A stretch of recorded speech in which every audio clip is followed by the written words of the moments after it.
Bonjour à tous. Fin de la guerre de l'unité de stérilisation centrale publique-privée du CHU de Dijon. Lancée en début de semaine avec le soutien de la CGT 21, elle s'est achevée ce vendredi. Les salariés qui réclamaient une augmentation de leur salaire et une amélioration de leurs conditions de travail.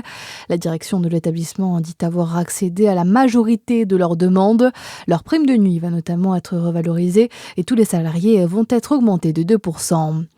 Dans le reste de votre actualité générale, ce n'est pas une crise, mais on reste vigilant, prévient la ministre de la Santé.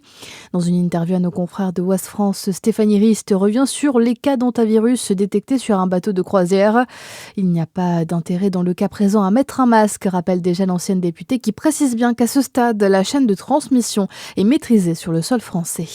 Ce n'est toujours pas pour la France. Cette année, la Bulgarie a remporté hier la 70e édition de l'Eurovision et succède donc à l'Autriche. La jeune prodige Monroe a terminé à la 11e place avec son titre Regarde. Côté sport, handball, le week-end d'une vie pour les joueuses de la JDA. Les Dijonnaises jouent la première finale européenne en Ligue d'handball féminin. Les coéquipières de Nina Dury défieront les Allemandes du Thüringer HC à 18h. Le club bourguignon qui a éliminé les Hongroises d'Esztergom 33-30 hier en demi-finale. Un blabla run à Belfort. Il se déroulera le 19 mai à l'occasion de la journée mondiale des maladies inflammatoires chroniques de l'intestin. Objectif, sensibiliser le grand public. Au programme notamment 5 km de course dès 19h au départ du parking de l'Arsenal.